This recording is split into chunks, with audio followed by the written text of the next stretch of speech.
Hey, we're back.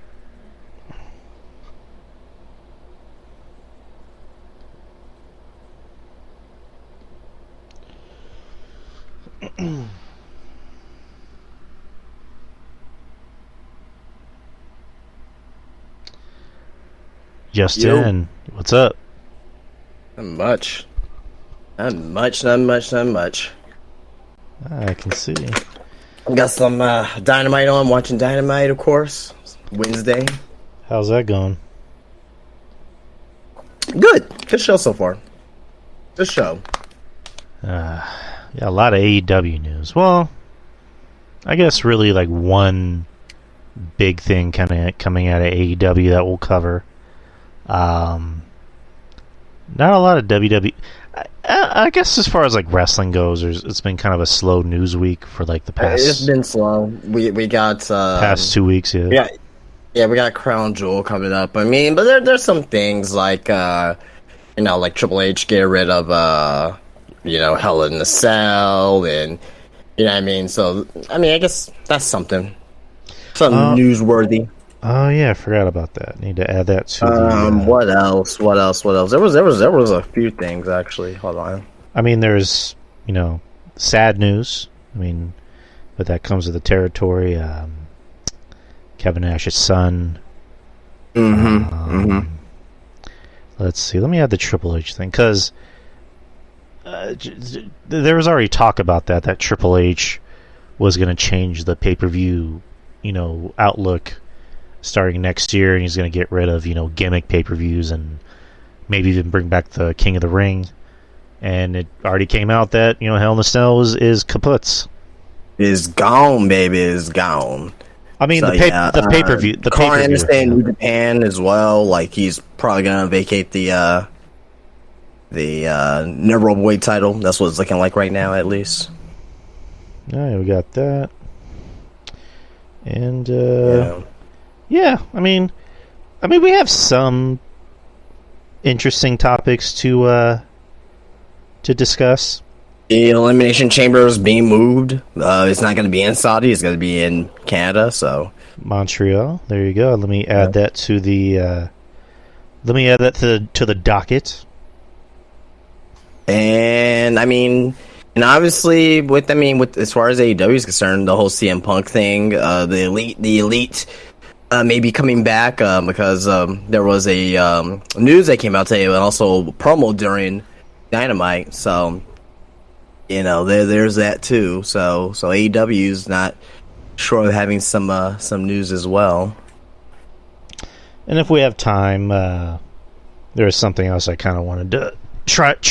There's something else I wanted to kind of try. I guess a game, if you will. That okay, yeah. That I've tried with everyone else. I haven't tried it with you yet. So I'm down for games, baby. Oh yeah, you'll love it. Yeah, I guess we'll start already.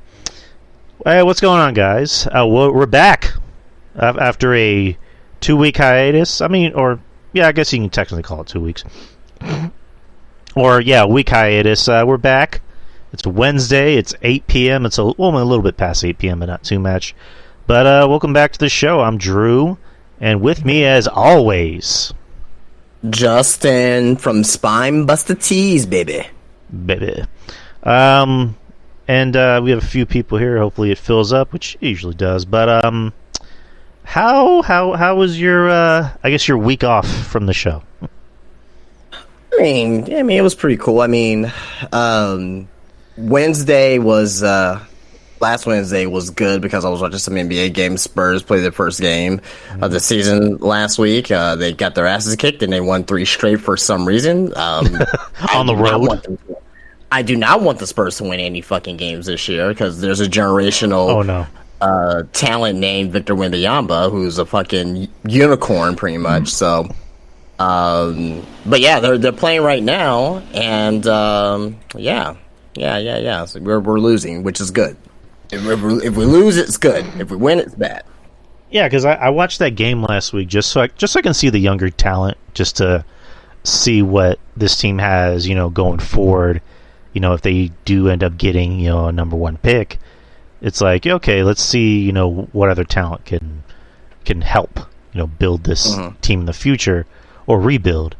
Keldon's really good. I mean, Keldon gets, just seems to get better each season. He has a jump shot now, so good. Who else? Trey Jones is in the starting lineup. He's a decent shooter. Pirtle plays for his money, and he's pretty good. He's a solid big man. He's not gonna do much for you, but he's gonna go out there and get you like maybe 10, 12 rebounds a night, a couple blocks. The new guys, I'm not too impressed with. Like Sochin, he's not. He's young. Yeah, right.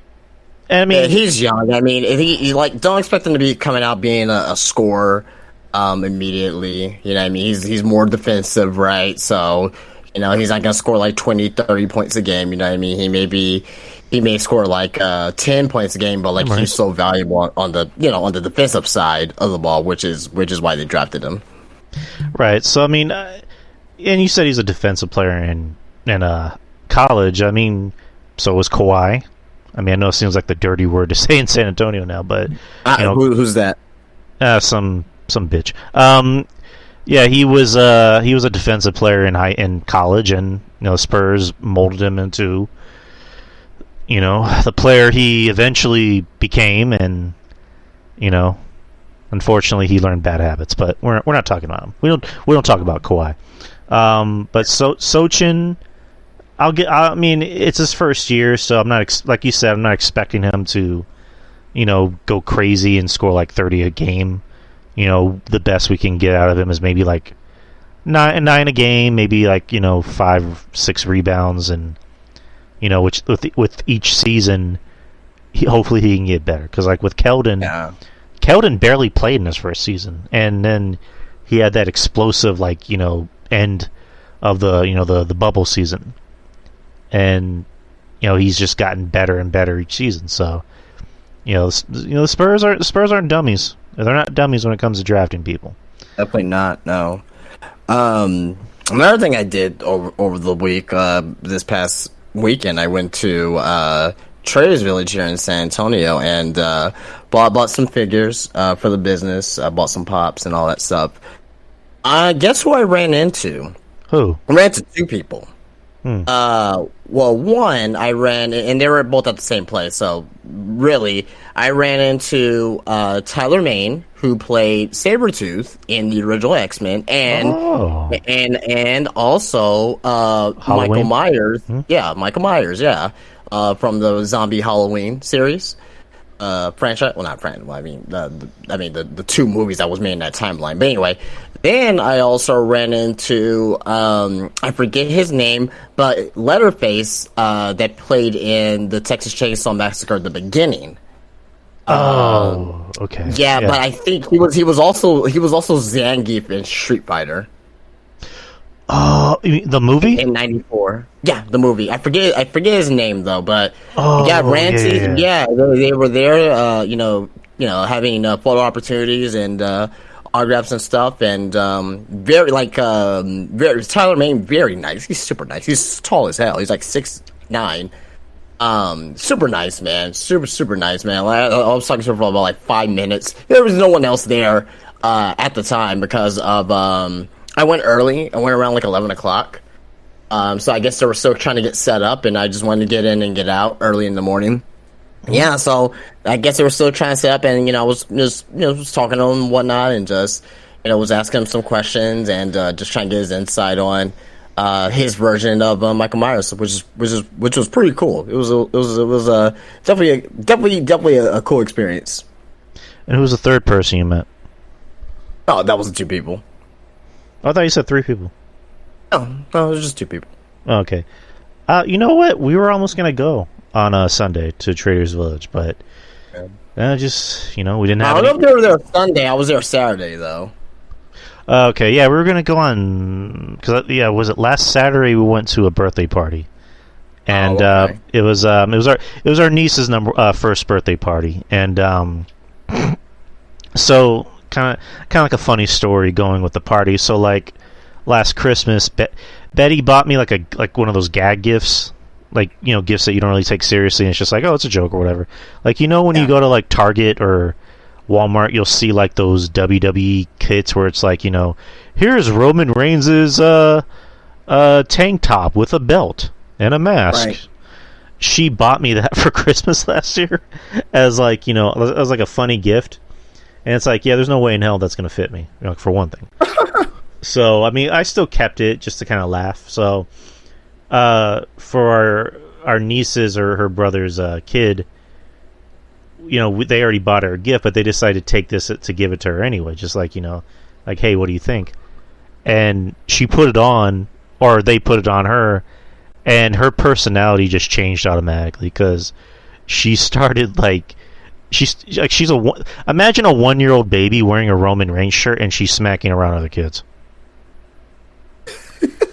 Like, just imagine that. Like, she's like, acknowledge me! And I'm just like, well, I guess she likes it. So, you know, good on that. That will be hilarious, actually. It was cute and hilarious. And the kids are just like, we can't do anything. Like, what the fuck? As far as that goes, kind of with you. I mean, didn't do a whole lot. You know, I've been paying attention to the NBA. I mean, my love that I used to have for the NBA has kind of faded away because it's just like, you know, and I'm gonna sound like old man that yells at cloud, even though I'm, you know, 33. But, you know, whatever. You know, back in our day, you know, basketball was basketball. Like, that was the basketball we grew up on. Now it's just let's see who scores 130 points first. Let's shoot 80 million. The game's evolved, so I mean, they took away the low postman and the low postman, the centers that we grew up watching, like the David Robinsons and the, you know, Patrick Ewings and Alonzo Mournings, guys like that. Right now is more tailored to guys who can shoot the ball and who can create for themselves. So that's like the Steph Currys, the LeBron Jameses, and the Kevin Durant. You know what I mean? So it's evolved, just like how football evolved too, as well, where it was like, you know, low scoring games, run the ball, run the clock. Now it's passing. Now it's freaking, you know, draw plays and, you know, read options and all this other crap. So, I don't know. Maybe in 20 years from now, maybe, you know, basketball is like, you know, they have a 4-pointer line and people are just shooting from half court. This is probably going to come to that at this point. Oh, God. Like, even Popovich is just like, you know, everyone can shoot a 3. Like, it's not that impressive. Like, he even said, create the 4-point line. Because that hasn't been done before. Yeah, I mean, I still watch and pay attention, but at this point, it's just like I only care about Spurs. Like, right. That's really the only team I root for. And there's a rumor that apparently the Spurs they're one of the destinations for Russell Westbrook, which I just went, Good. No. No, we need him because he sucks. He sucks, and he's gonna make our record worse, and that's good. That's good. Yeah, you're probably right, but it's just, yeah, you're right. Hey, Russell Westbrook, come here, come to San Antonio. Yeah, just you know, like, and we can release him after the season, right, or trade him, or whatever the case may be. As long as the Spurs have a shit record at the end of the season, that's all I care about. It's like, you know, I need them to go on a 20-game losing streak. 30-game losing streak at this point, man. So the Spurs, if the Spurs somehow win tonight, and the Blazers lose, they will be the number 1 seed. Jesus Christ. I mean, it's early in the season. We're only 1 weekend, but that terrifies me. I mean, can you imagine Skip Bayless just pretending that he's a Spurs fan, just going crazy about that? Yeah, well, you know, I don't like him. Skip. Come on, Skip. Oh, Jesus. Let's move away from basketball. So, we have a lot of not too much news, but we have, you know, of course we have Halloween Havoc that happened over the weekend. We can talk about that, and then also, did you want to talk about the news first and then Halloween Havoc, or Halloween Havoc and the news? Let's go with the most important thing is the news that's going on right now. All right, so let's get the sad news out of the way. Unfortunately, so. Kevin Nash, his son Tristan passed away last week. I'm forgetting the day. Actually, October 20th. I'm sorry. There you go. October 20th last I was week. gonna say out there. I thought it was like last Tuesday or Thursday. Yeah, I believe it was Thursday. Last Thursday, his son Tristan, who was his only child, 26 years old, and Kevin Nash on his Click This podcast with Sean Oliver had revealed the cause of death, which I'll read the statement right here. And that is the seizure caused a cardiac arrest, so he had a seizure. He was basically dead in his room on the floor with the EMT working on him. They got him back and got him in the ambulance and tried to save his life. Kevin Nash said the seizure came after he and his son decided they were going to quit drinking alcohol. We both decided that we were going to stop drinking, and so it was a decision where we both went cold turkey.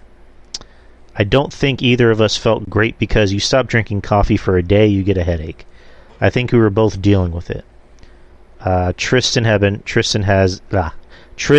been having serious issues with alcohol leading up to his death, according to his father. He had a couple of incidents. We actually sat up here last Wednesday in the course of the show. He drank 4 or 5 beers, unbeknownst to me. There was a 6-pack of Asahi Japanese beer, and he drank them. And I got pissed at him because he had this situation in the beginning of the year where he was hospitalized for almost 60 days. And also, notably, Scott Hall passed away earlier in March. Nash says, "This is my cross to bear. It's alcoholism. It took one of my dearest friends. It took Scott, and now it's taken my son." Nash also said that his son was not feeling well in the days leading up to his death, and that Nash and his wife were waiting on him hand and foot. One of the things of cold turkey is that you have an increased risk of having a seizure. This is also, I guess, kind of a medical fact I didn't know. Was when alcohol is stopped suddenly or is reduced by large amounts over a short period of time, a seizure may occur in people with or without epilepsy. According to the Epilepsy Foundation, the seizures may occur 6 to 72 hours after drinking has stopped. Nash also recalled being taken with his wife Tamara into a separate room from his son by a doctor. He just looked down at my wife and I and just said, "Your son's not going to make it." I said, "I'm not going to pull his breathing tube out. I won't do that. It's not an option." And Tristan also worked behind the scenes on Click This podcast with his father. He was also a musician. And Nash also quoted, well, I don't want to say quoted because it sounds like a kind of a dick thing to say, but Nash said, "Sweetest, kindest, gentlest human being on earth," Kevin Nash said, end quote. I mean, what else can we say? Just that sucks.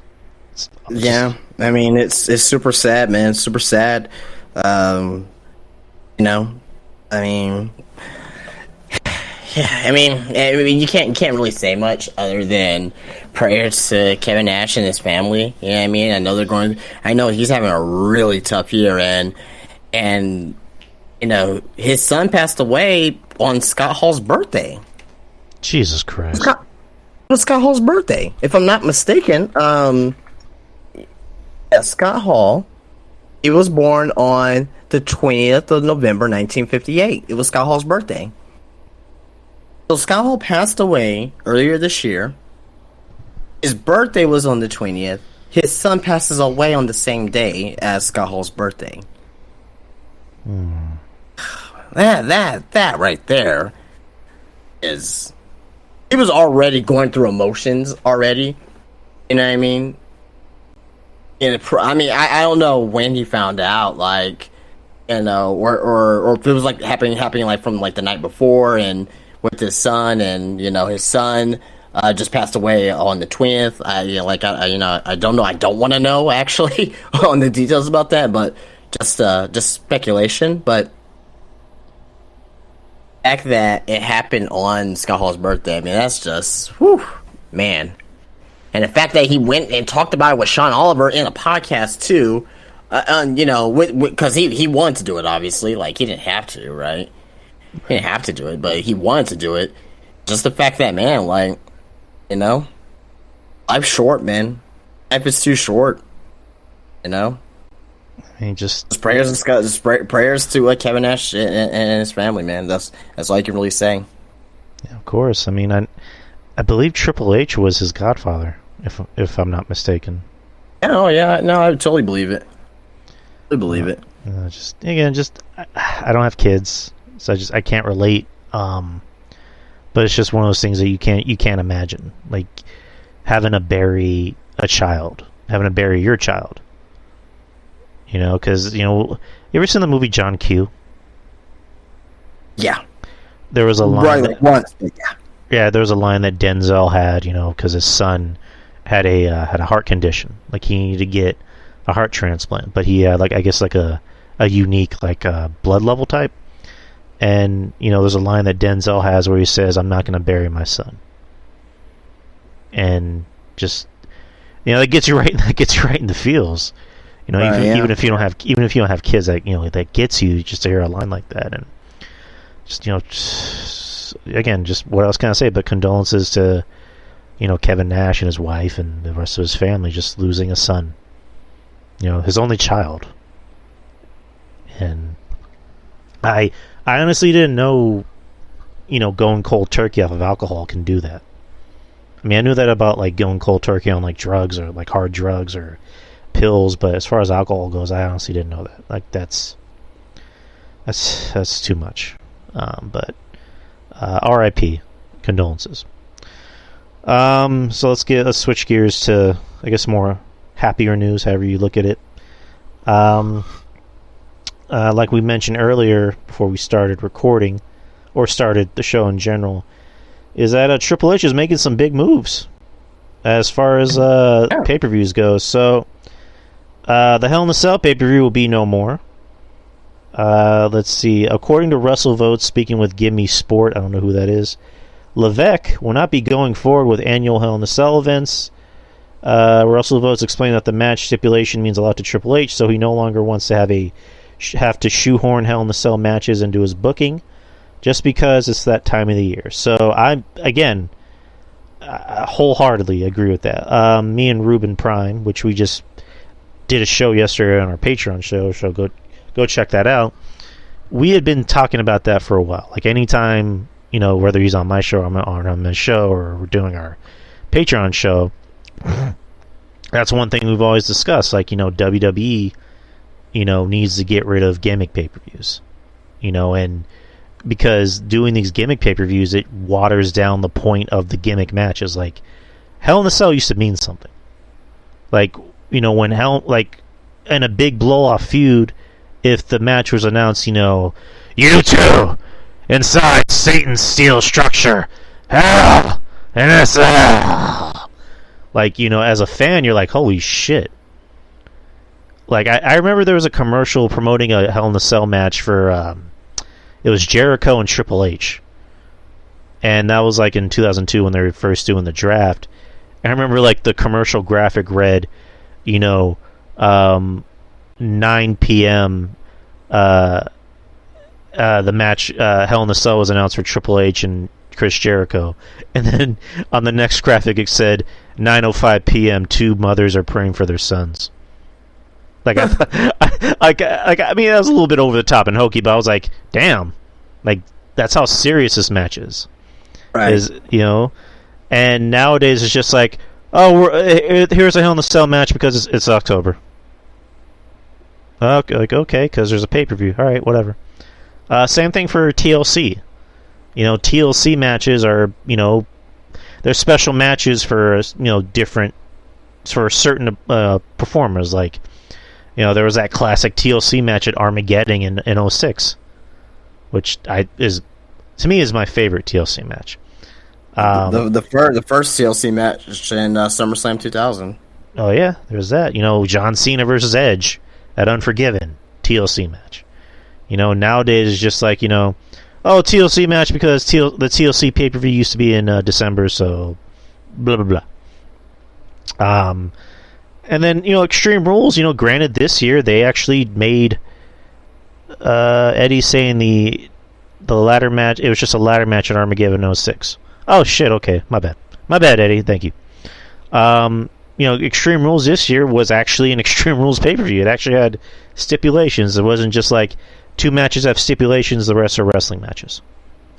You know, same thing with Money in the Bank. Like Money in the Bank was interesting because it was a part of WrestleMania, and it was always fun to see a Money in the Bank match at WrestleMania, and then it became its own pay per view, and it's just like, why does it need to be a pay per view? Because the only two matches that are going to sell the pay per view are the Money in the Bank matches. So I don't know how you feel, but I'm all for this. So what do you feel about the possibility of gimmick pay per views going away and just the gimmick matches actually being more meaningful again? I mean, there you go. I mean, I can't say anything more than what you already said already. I mean, if you have Hell in a Cell as a pay-per-view, if you have TLC as a pay-per-view, if you have Money in the Bank as a pay-per-view, it takes away the specialness of the match itself, right?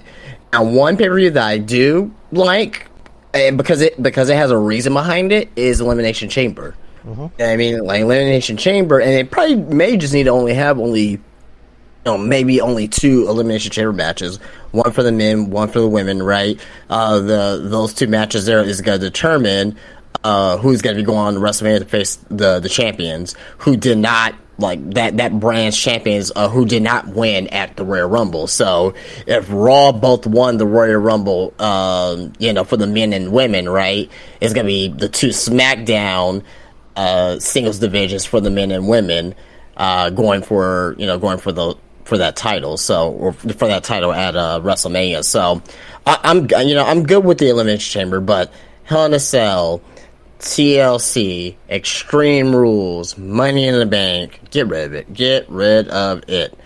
You know what I mean? Because it watered down the meaning of the match itself, right? Like, okay, every Hell in a Cell match before the pay-per-view, right? From 1997 all the way to 2008, because the first Hell in a Cell pay-per-view was in 2009, right? All the way from 1997 to 2008, in most cases, it meant something. Right? First Hell in a Cell match, Shawn Michaels, Undertaker, Mankind, right? You had, I'm trying to think of more matches. You had Cactus Jack and Triple H, right? The 6-man Armageddon Hell in a Cell match. They all had enough heat for those matches to be something, right? Like the TLC matches, right? Like, even back then, like a ladder match and a TLC match to me is basically the same thing in a way, because you still get tables in. You still get tables and ladder matches. Probably not as many chairs, but you do get tables and ladder matches. So it's like to me, it's like, okay, how can we really not have this be watered down? Like, how can we give these matches more substance? And that's to get rid of these pay-per-views. What do they replace these pay-per-views with, right? So, like in June, right? Typically, June is Money in the Bank, right? Just hold that thought. Keep talking. I'm gonna use the restroom real quick. Keep talking. All right, go for it. So, the Money in the Bank happens in June, right? What can they do to make a June pay-per-view meaningful? How come we don't have the King of the Ring? And I know that Triple H loves tournaments. So if you look at the Cruiserweight Championship tournament, if you look at the Mae Young Classic, right? If you have the Dusty Rhodes Classic, Triple H loves tournaments. Have the King of the Ring in June. The winner of the King of the Ring will go on to face their champion of choice at SummerSlam. Boom! You make your main event for SummerSlam 2 months out. Just by doing that right there. You know what I mean? So, to me, in my opinion, I really think that, with getting rid of these pay-per-views, these gimmick pay-per-views, is going to help WWE tell better stories in the long term, right? Because, once we finally get that next Hell in a Cell match, right? And I hope I don't see another Hell in a Cell match for at least another year. I mean, have your first Hell in a Cell match in 2024. It's like you don't have to have one Hell in a Cell match every year. You know what I mean? Like you need to make these feuds mean something, and by all means, Triple H, I trust Triple H to do the right thing at the end of the day, and he's gonna do right. He's gonna do right by us. He's all about that long-term storytelling.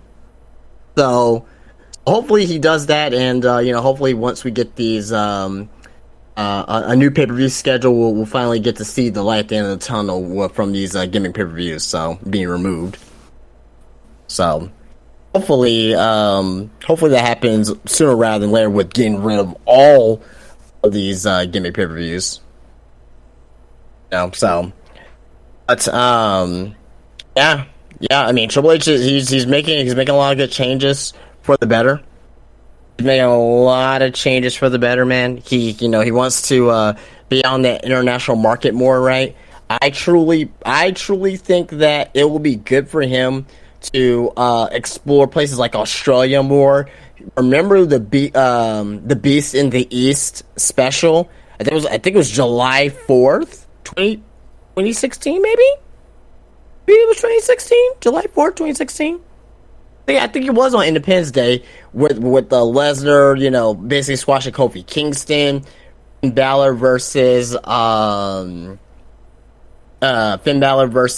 Kevin Owens. Now that I'm saying it, that's probably 2015 actually. It's definitely 2015. Kevin Owens versus Balor with the streamers being thrown into the ring. Like, come on, man. I will wake up 3 a.m., 4 a.m. just to watch that. Just, you know what I mean? Just because of the spectacle around it. So, but at the end of the day, though, Triple H, he has the company in the right direction right now. And, I truly believe that, a year from now, okay, probably not even a year from now, we'll say 6 months from now, 8 months from now, right? WWE is going to be even more better. The ratings are going to be even more up. You can see, like, even NXT, they were, around, 500,000, 600,000. This NXT from last night, by all means, was not a great show whatsoever. There were over 750,000, I believe, that the rating was, right? Raw's going up in ratings, SmackDown's going up as well. They're having that steady incline. You know what I mean? I can see Raw, if they keep it up, right? Raw's past Monday wasn't too good, but if they keep up more good shows and bad shows, I can see Raw get back over 2 million by WrestleMania next year. I can definitely see that. So, to me, WWE is on the upclimb right now, right? AEW, I know some people here who is I won't say anti-AEW, but people prefer WWE over AEW. AEW, they've been doing pretty well as well. Not as high as they were last year. I don't think AEW will be as hot as they ever were last year, but AEW's been doing okay as well. So it's a good time to be a wrestling fan. You know what I mean? If you're a fan of AEW, WWE, MLW, Impact, or New Japan, wherever you like, there is a product for you out there. I mean, for you to enjoy. So pretty cool. Have Drew back yet? He went to go take a shit. He didn't say he went to go take a piss. He went to go take a shit. So, all right. So, well, as he's gone, I can at least bring up this next story here. So, I wasn't prepared. I didn't think it was gonna be gone this long. But we keep the ball rolling here. So, we could talk about this AEW story real quick. Knock this AEW story out the way. CM Punk is allegedly probably going to be let out of his contract through out of AEW, right? So there he could get a buyout of his contract. Also, as well, that a little bit of news that came out today, and I got it up here right now in front of me. So, this is from Nick Houseman at Wrestling Inc. So, more details have come out today on the fight that took place at the AEW All Out Media Scrum. The latest comes from CM Punk's camp. This is coming from CM Punk's camp. Nick Houseman at Wrestling Inc. confirmed previous reports that AEW had not reached out to Punk following the incident, and the sources say that Punk was asked to stay quiet during the investigation, and he agreed. From the perspective of CM Punk, from CM Punk's camp, the scrum did not seem like such a big deal, and things only escalated when Punk's locker room door was kicked in and accidentally hit Punk's dog Larry in the face. Larry got injured, guys. Punk reportedly took Larry to the veterinarian a few days later for a pre-scheduled appointment and was told that 2 of Larry's teeth were knocked loose and had to be removed. Poor Larry. Despite what you think about, CM Punk, I mean, it's a freaking animal, guys. This is a dog. Like, have some compassion, for God's sakes. Good God, Larry's teeth got knocked out. Now, Larry looks like one of the bushwhackers. You know? All right, I'm back. Looks like one of the bushwhackers now. So, I'm talking about the information for that came out today. From CM Punk at the Mia Scrum, his dog Larry got his teeth knocked out. Apparently, What the fuck? By who? by the Young Bucks and kicked the door down. I'm being serious. Basically, that shouldn't be funny, but what the fuck? From the perspective of, and I'll read it again, from the perspective of CM Punk's camp, Scrum did not seem like such a big deal, and things only escalated when Punk's locker room was kicked in and accidentally hit Punk's dog Larry in the face. Oh, Punk shit. reportedly took Larry to the veterinarian a few days later for a pre-scheduled appointment and was told that 2 of Larry's teeth were knocked loose and had to be removed. Ah, no. Hey, man. That, I like dogs. I'm siding with Punk on this one. Fuck the Young Bucks. Like, fuck the Young Bucks. Fuck Kenny. It's just like, Jesus Christ. I shouldn't have laughed. I was just like, that does suck. But that does suck, by the way. Yeah, I mean, it sucks. To me, all sides are wrong. You know what I mean? But it is what it is. I mean, I'm not. Me personally, I'm not picking any sides. I'm just like, you guys are grown men. I know wrestling, and a lot of people are like, well, if someone were to say that about me, maybe I would react the same. Okay, yeah, sure. And wrestlers have egos, right? We all know wrestlers have egos. But at the end of the day, you guys are supposed to be professionals. Professionals, right? I mean, I can't really say anything about the 70s. I'm pretty sure they handled things like this back in the day, right? As the 70s and 80s, 90s, kind of calmed down a little bit, but you still had your scuffles. 2000s, it definitely died down after the Benoit and Eddie tragedies. In 2010s, it really died down because of guys, they didn't want to be part of that crowd, and they was playing video games backstage. And in the 2020s is like, good God, man, like this generation is a bunch of pansies for the most part. Cancel culture and all this stuff. So to me, it's refreshing that this shit happened. I still kind of wish it didn't happen, but to me, it's like kind of refreshing. I'm like, oh, this is what this is what Jim Cornette was talking about back in the day. How backstage was kind of ruthless, and it was a world of its own, right? No. Back in the day, if you had a problem with another motherfucker, you take a baseball bat to his knees. Exactly. So, also, as well as I was mentioning here, as you went to the restroom, CM Punk's AEW contract is reportedly being bought out.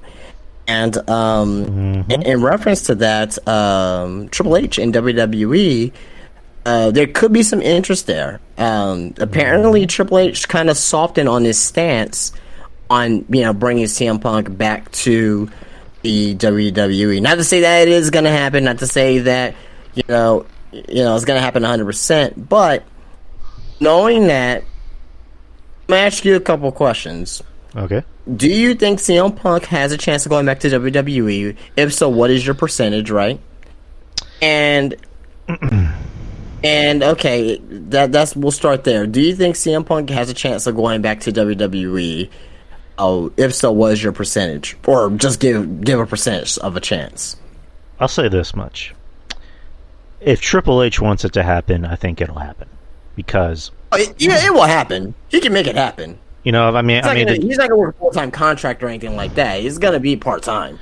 That's right, for sure. Right, because me and Ruben were talking about it on our Patreon show yesterday, where we brought that up. Like, if Triple H wants it to happen, it's going to happen. Because as soon as Triple H got that position, he brought back all of his I guess his students, if you will. He brought back Cross. He brought Gargano.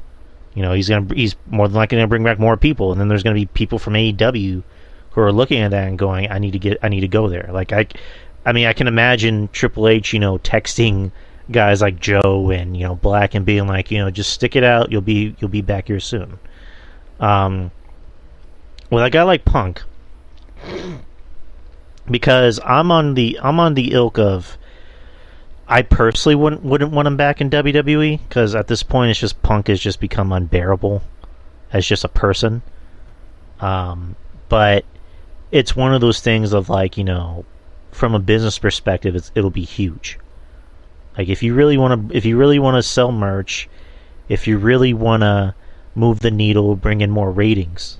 Jesus Christ. Hold on. No updates. All right, if you really want to, bring in the ratings, Punk coming out at the fucking Rumble, which is going to be in San Antonio, got my tickets, would be fucking huge. And, Cornette and Brian Last, talked about it, where, they're talking about, as far as like opponents goes, Roman doesn't really have anybody that's, fresh, that he hasn't really faced. I mean, and the only person that came to mind that's currently in the company is Cody. And then there's The Rock. And as far as I remember, and then, Brian Last brought up the idea, book, or not book, but sign, Punk as soon as you can if they have the chance. Bring him in the Rumble, have him win, and have him face Roman at Mania. And as far as I remember, I know Punk and Roman had a match on Raw, one time. But that was... I mean, you can count it, but you can't count it. Right. You know what I mean? It's kind of like remember when Cena faced off against Taker. I forgot the pay-per-view it was, but I know someone in the chat ready to say it. But like in 2003, they had that pay-per-view match. Vengeance. Yeah, there you go. I have the Best of Undertaker DVD from like up until that time, but right. But anyway, like to me, like I don't count that match, right? I'm gonna count the WrestleMania match, and really, I'm not even gonna count that match either because that wasn't even a real match to me either. Because Cena just got squashed. Like to me, like we never ever got prime Cena versus the Undertaker, and both are past their problems, and Undertaker's retired. But well, I mean, the match at Vengeance was a feud. That was when Cena was coming up and Taker was still doing his biker. Yeah, but it wasn't like Super Cena, like what I mean. Like it wasn't that Cena, right? It wasn't fucking like 2010 John Cena getting DDT'd on the concrete, only to fucking still win, no selling at fucking SummerSlam type of John Cena, right? This was Thugonomics John Cena, you know what I mean? Which is to me, fantastic Cena version of Cena, but still wasn't the prime version of John Cena that we got.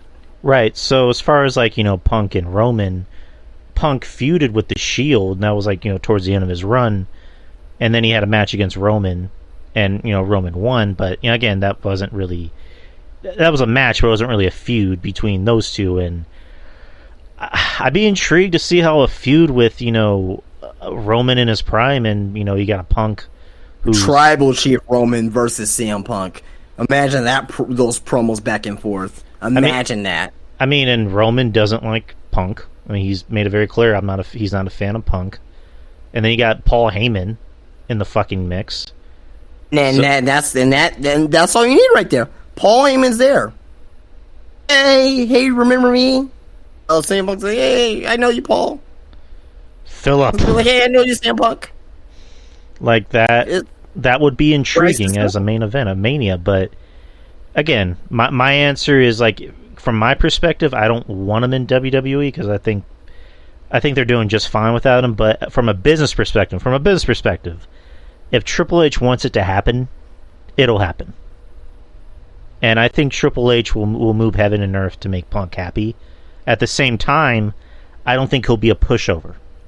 Like, I don't think it'll be a thing of like, hey, Phil, like, how you like? No, it'll be a thing of like, let's talk, let's air out our dirty laundry. Let's just tell me what's on your mind. I'll tell you what's on my mind. So I can't picture Triple H being someone who's just gonna roll over and show you his belly and like admit he's wrong. He's gonna be like, he's not. Punk's gonna say what's on his mind. Triple H is gonna say what's on his mind. But I think at the end of the day, they're both grown ass men. Punk's a grown ass man, or he is. Triple H is, just had a heart attack. He has kids. He's married. It's like I have no reason to be mad at anyone anymore. So I'm just gonna let it slide. Let's just, if we're not gonna be friends, I don't really care. But let's just have a good business relationship. And if Punk were to come back, he would have that Edge treatment. He would have the Edge schedule of, work big matches. Choose your opponent, because I have a feeling that they let Edge choose his opponent. Like, I have a feeling they let him do that, and don't kill yourself. Like, and Punk's whole thing is, I want to work every Dynamite, I want to work every Rampage, I want to work every pay-per-view, and wrestle so and so. It's just like, Punk, you don't need to do that. Like, you really don't need to do that. Just work the schedule Edge is working. Just show up on Raw or sometimes SmackDown and just do only pay-per-views. And then, take a break every now and then. Like, you deserve a break. Like, you know what I mean? But what's your whole stance on it? So this is why I say chance of CM Punk coming back to WWE percentage-wise, we're going to go 35%. Okay. 35%. Never say never in wrestling. Never say never in wrestling. I've been watching wrestling since 1992. 1992. There's been a lot of people who you think that left WWE that you'll think will never come back. Sid came back, maybe for like a one-off, right? You know what I mean? But Sid came back. Warrior came back. Randy Savage was on good terms, on better terms, I should say, with WWE before he passed away. Because remember, he did that promo for the WWE All-Stars game, and that was his first time being in anything WWE related, before his passing, right? Like I said, Ultimate Warrior, Bret Hart, Marshall Screwjob, Jeff Jarrett, right? Freaking held up money. Vince held Vince, on some money before going back to WCW, right? Before Scott Steiner. Scott Steiner, right? You know what I mean? Give me the fucking mic, you know what I mean? Yes. So, like, I can name all these guys, and, time heals all wounds, man. Time heals all wounds. Jericho, yes, he did sign, another 3-year contract with AEW, but do you not think he's not going to be in the WWE Hall of Fame? Like, do you think that, another 5-10 years from now, he's not going to be put into the Hall of Fame? Like, that's ridiculous. Like, of course he's going to be in the Hall of Fame, you know what I mean? Of course he's going to get recognized for that, you know what I mean? Hell, he didn't even need to sign a fucking contract. He was with AEW when he did the Stone Cold podcast. Talking about AEW wrestlers on the podcast. Jericho's fine. He may not be back to wrestle, but he'll be back, as an ambassador of the company, right? So the fact that CM Punk, to me, will be probably one of the only guys that will never ever go back to the company for no reason or another, right? I just find that hard to believe, right? I can. That's why I'm only giving a 35% chance, because he may just be that one guy that never ever goes back, and he means it, right? But I'm gonna, a lot of the stuff that he said in 2014, he had that that shoot promo, that shoot interview with Cole Cabana, he says there's gonna be another working relationship with WWE again. For lack of a better word. Right. That's what he said. Yeah, but I mean, I guess I'm comparing apples to oranges on this one. So when Jeff Hardy left the company for, I guess, the second time, when he left after in 2009, he did an interview, and this was after he was in the news when the police raided his house, and they found all that shit there, and then that's when I think Punk made a comment at a pay-per-view where he says, if you think I'm wrong about Jeff Hardy, why don't you watch the news? Or something like that. And then, Hardy did an interview where he said that he vows to never work for WWE ever again. And then, almost a decade later, he came back. Granted, he just left not too long ago, and then he said in another interview, fuck WWE. Which, again, when the Hall of Fame comes up, he'll be back. But, again, new regime. Again, whatever. Anyways, but you're right. Time heals all wounds.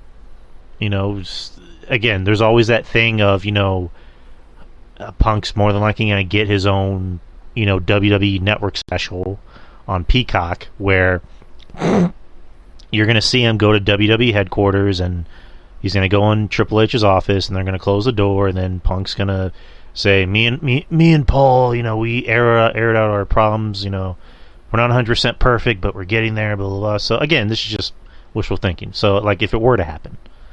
Now, go ahead. I'm sorry, go ahead. Well, no, I was just pretty much saying, I'm on the ilk of, they don't need Punk. But if you really, like I said, if Triple H wants it to happen, it's going to happen.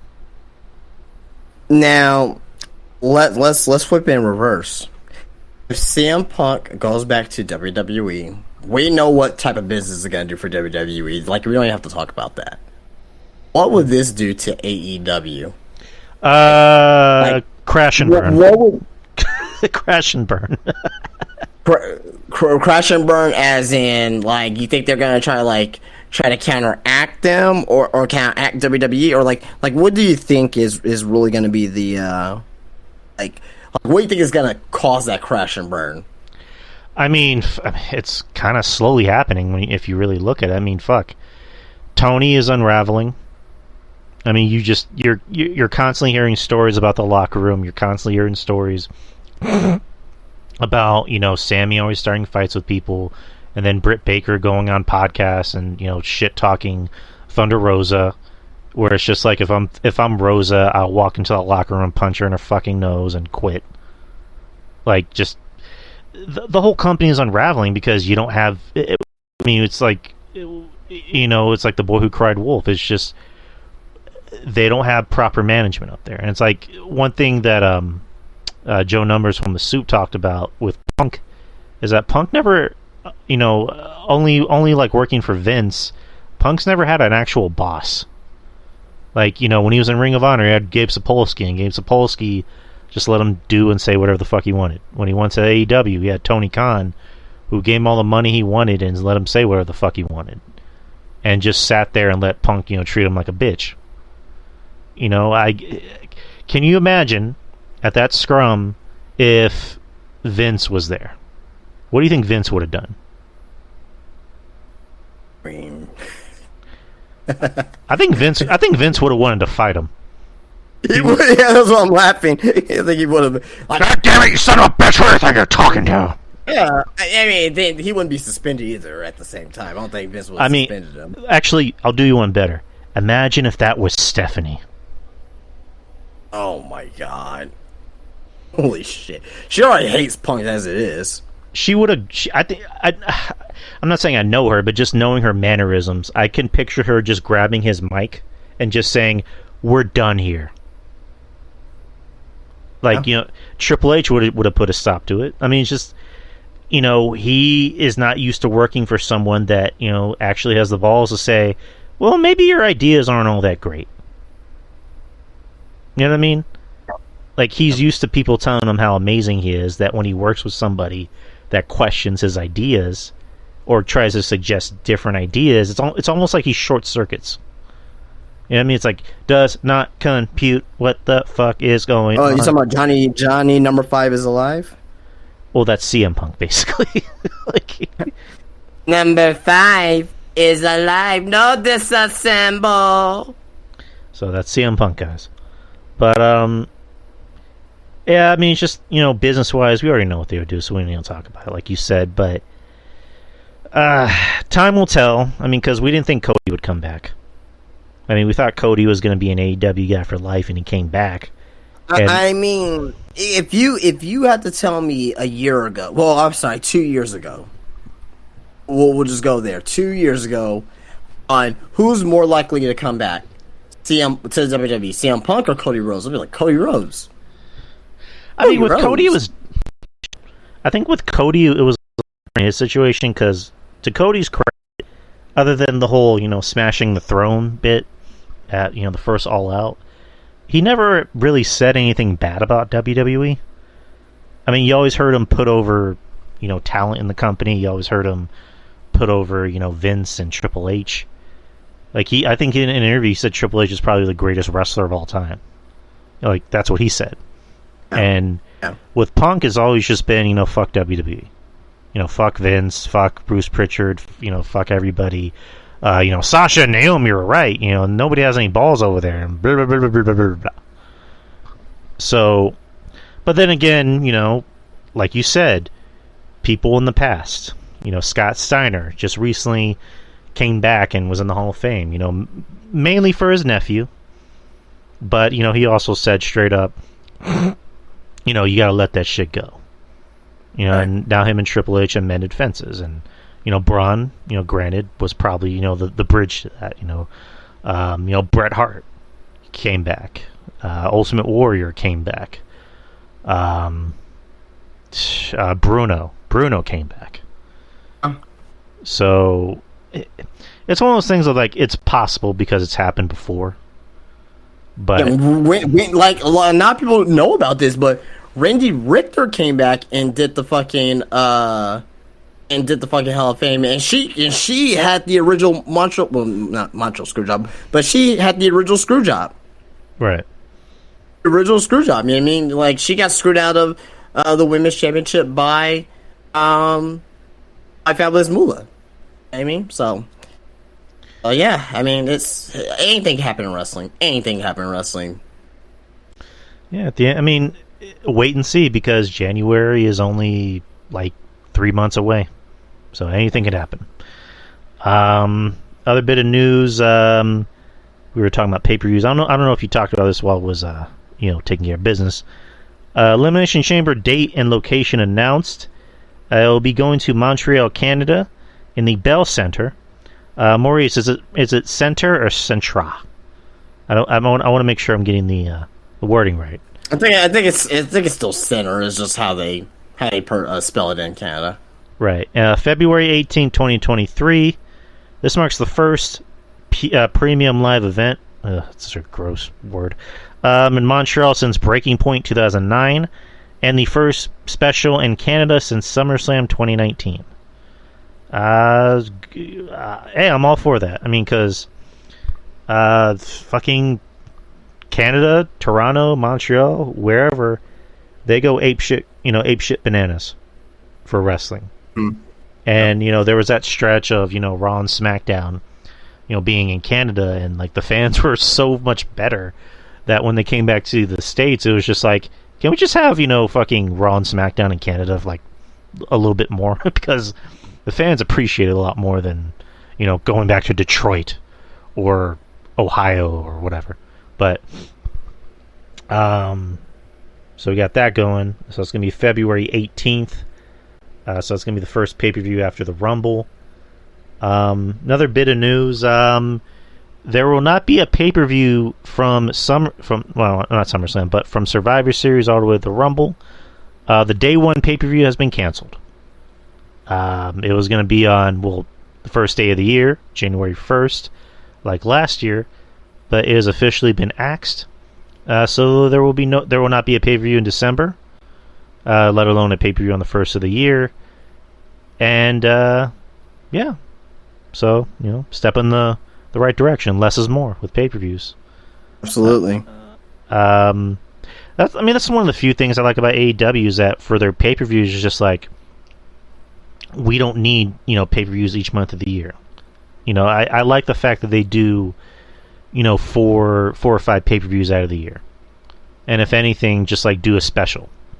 Like on Monday Night Raw, do In Your House, or on SmackDown, do Starrcade, for example. I'm just throwing out random names, but I think WWE should really just axe the majority of their pay-per-views and just do maybe like 4 or 5, or keep the important ones. Obviously, keep Mania, keep Rumble, keep Survivor Series and SummerSlam. I would say keep Extreme Rules and have that be like a kind of like I said, kind of like an In Your House thing, like you remember back in the day. In Your House presents Unforgiven. Like do something like that. So I'm fine with it. Let's see. Tommaso Ciampa revealed that he has been dealing with a hip injury. Ciampa was last seen in action on September 17th at a WWE live event when he faced Bobby Lashley. He was aligned with The Miz, and ever since then he's been out. He wrote on his Instagram, he underwent surgery on his hip labrum. He wrote the following: "The road to recovery begins. It's a similar road, almost too familiar. Special thanks to Dr. Emblem and his team for taking such incredible care of me. Thanks to the WWE medical team for once again putting me back together. And thanks to my nurses, quote unquote," he's talking about his daughter and his wife, "at home for always giving me perspective. It took a while, but we finally found the cause to all the glute/SI/back pain. A hip labrum that looked like shredded cheese." Jesus Christ. "According to my wife who watched the surgery, but it ain't about how hard you hit, it's about how hard you get hit and keep moving forward." And yes, he says his daughter is insists on dressing like a pirate for a trip to Birmingham. So, supposedly he's going to be out for 9 months, which sucks. Yeah, I mean, you figured that they were going to do something with Ciampa. I mean, him possibly being part of the Wyatts. Maybe DIY getting back together. It looks like none of that's going to happen for the time being, at least. Hope you recover a lot sooner, Ciampa. And that does it for the news, unless there was something you wanted to discuss. No. I mean, there's some other AEW stuff, but I mean, we can skip that. It's nothing. Well, I mean, by all means. This is nothing big. I mean, they were going to make some changes to not necessarily the presentation of Dynamite and Rampage, but it doesn't matter. It's not that big of a deal. Yeah. All right. Let's get to Halloween Havoc. Halloween Havoc happened on Saturday. I missed it live, so I had to watch the replay the very next day. I was at that birthday party. So Halloween Havoc was on Saturday. It was at the Performance Center. And let's look at the matches. There were 8 matches, and one of them including a pre-show. Actually, 2 pre-show matches. So technically, there were just 6 main card matches. But the pre-show matches, I don't even think. Did they even show any pre-show matches? They were not on TV. Okay, I was gonna say. The first one was Kiana James defeated Valentina Feroz in a singles match. Axiom defeated Javier Bernal in a singles match. So good for them. So let's get to the main matches. The first match of the night was the ladder match for the vacant NXT North American Championship. Wesley, Carmelo Hayes, Oro Mensah, Von Wagner, and Nathan Frazier. Fantastic match. This is probably one of the best WWE ladder matches. It's probably, to me, it's probably the best WWE branded ladder match since NXT TakeOver New Orleans. That 5-star match for the North American Championship. Mm-hmm. The one that the main event, the one during WrestleMania weekend, the one with Ciampa and Gargano in the main event in the unsanctioned match. Mm-hmm. That match. This is probably the best WWE ladder match since then. Hopefully, one of the best ladder matches of the year as well. I like Cody and Sammy Guevara's match a little bit better from Dynamite. Thought that was a fantastic ladder match that they had. Yeah, fantastic ladder match. Great spots, dangerous spots, innovative stuff. Von Khali tossing Wesley, gorilla press over the ropes to the outside, almost through the announce table. If the announce table would, you know what? I'm glad the announce table did not break because, like, I think with him doing that made that move just much better. I mean, because he barely, touched the announce table and his ribs just bounced off the corner of the announce table. I thought that was great. Great fun match. Everyone looked great in this match. Mello, fantastic. Von Wagner did what he was supposed to do as a big man in this match. He had probably one of the best innovative spots in the past few years that I've seen in a match like that. You know what I mean? Oral Mensa, very impressive, right? Wesley, obviously he won, So overall, great stuff. I second that. I really enjoyed this match. All the competitors in it did great. I mean, I'll give your boy Vaughn credit where credit is due. He looked good in this match. He did. He really gave out the bumps, which again, he's a big man, and majority of everyone in this match were smaller. So of course, I want the big guy's supposed to be tossing around the smaller guys. Like I don't want to see a guy like Vaughn do fucking vertical, like fucking moonsaults or acai moons, whatever the fuck you want to call them. But he was just throwing around the little guys, and it took two other guys to beat the fuck out of him with a ladder to actually take him out. So I thought that was creative. And that spot with Vaughn tossing Wesley over the ring and over the fucking table, I just went, oh shit. Like I'm glad I saw that live, because I think if I had saw that like on Twitter, I would have been like, that was pretty fucking crazy, but would have been better to see it on my own volition, and I did, so I'm glad I did. And I'm glad Wesley sold it and didn't just fall over the table and just get right back up, unlike a match later in the night, which we'll get to. This was great. I mean, I don't know much about Mensa because, granted, I'll be honest, I don't watch NXT a lot. I kind of fell off of it for a little bit. He's from NXT UK as well, so right. I don't know much about him, but he looked pretty good in this match.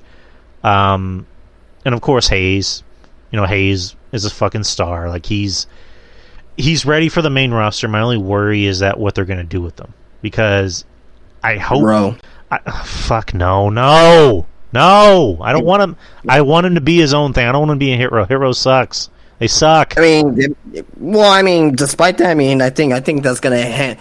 It's gonna enhance Hit Row overall, and I won't say it's gonna enhance him, but like Bello, I won't say he needs someone, but like him being by himself on SmackDown's full of of trios, right? I don't see him getting over by himself like that, especially with especially with like I said, with all these trios there. But another thing on top of that too, as well, is that Hit Row, they've been kind of mingling with the Street Profits and whatnot, right? So I think that's gonna help Mello get over to mingle with the Street Profits a little bit with the with Hit Row, and maybe 6, 7, 8 months down the line he can either turn his back on him or go by himself, or whatever the case may be. But I think it will help him in the long run if he's with somebody off the get go. I can't not to say they can't get over by himself. He definitely can, but like if he's by himself, he needs to. So for the people who are very strong by themselves, like the Roman Reigns, the Karrion Crosses, the Drew McIntyres, those guys like that, I don't see him in that upper echelon. Unfortunately, if he is by himself, he won't get past mid card. for a very long time. If he's with the group, maybe there's still a mid-card group, but maybe he could break himself off after that and, become a little bit stronger. I think there's a little bit more there with him being in a group. Doesn't have to be Hit Row. I don't want it to be Hit Row. It could be somebody else, but I think Hit Row is probably the best option for him at this point. I mean, I'll be fine with Hit Row if they just find a way to get Francis AJ out of the fucking group. If it's Mello and Trick, joining the group and they boot AJ out of the ring, and it's just Mello being the leader of the group, I'm fine with it. I'm fine with that. But Mello's a star. There's no ifs, ands, or buts about that. Wesley won. Wesley's now the new North American champion, and good for Wesley because almost a year ago.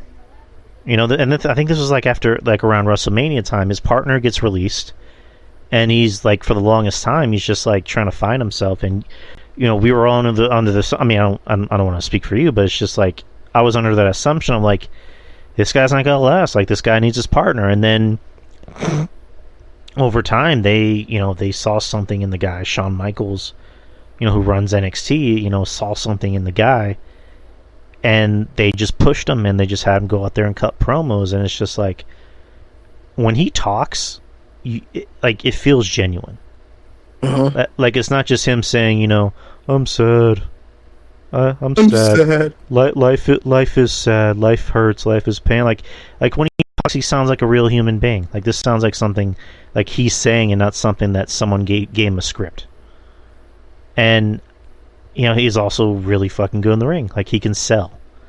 And I'm happy for him. I'm happy that he got this spot and that he got a singles push. So, good for Wesley. To me, match of the night. Next match, you have the spin the wheel, make a deal casket match. I was just saying hi. The fiance just got home. I was just saying hi to her. Yay. Spin the deal, make the deal casket match. Apollo Crews versus Grayson Waller. Didn't really care for this match that much. Neither did I. Kind of confusing when the original casket broke, and I was like, okay, what the hell's gonna happen? Then the lights turned off, then they brought up another casket. I'm like, okay, what was the point of that? That was a very weird, decision booking this match. Yeah, I guess this match is really just to set up Apollo Crews to be part of the. He's gonna be going after the NXT Championship apparently next. Just from what happened on NXT last night, it looks like Grayson Waller's gonna be going after the North American Championship. Oh, God. That's just kind of so we'll see. We'll see. So, but yeah, it didn't do it for me. I didn't care about this match. Because I like Apollo. I think Apollo's really goddamn good, and I'm glad to see him in NXT. Kind of, getting another. I don't know about a second chance because he got a second chance when they made him Black Panther, essentially, and they put the Intercontinental title on him, and that didn't work. Now he's in NXT and he's just being himself, and it's working, and I like it because Apollo Crews has the ability to be charismatic and and interesting and charming. He can talk, and he can also work too. But this match didn't really do him any favors. Because Grayson Waller, I'll give him credit where credit is due. He has a personality, and he can talk. He knows how to be a heel. He gets the being a heel part. But it's just, to me, I still don't get what his gimmick is supposed to be. Because he's an asshole. Okay. But still, it's just his whole thing is, I'm a social media, guy, but I'm dressing like a basketball player, but I'm also dressing like a boxer. And I'm coming out to the ring and I'm juking and jiving. And I have weird theme music that's very off-putting to my character. I still don't get what he's supposed to... Yeah, you say he's an asshole, but it's just yeah, you're an asshole, but what kind of asshole are you? He's a prick. He's I'm not making a comparison to MJF, but kind of, sort of, like MJF, you know. I mean, MJF, I get his character. Waller, I don't get his character. Like, to me, honestly, his heel mannerism, I know I just said he gets the heel part, but sometimes it comes off as very forced. Like, it almost seems like he's trying to be a cartoon version of what a heel is supposed to be, or what he thinks a heel is supposed to be. So I'm not a fan of Grayson Waller. I'm really not. I really don't want to see this match again. And this match was not all that great. Like you said, the fucking casket breaking.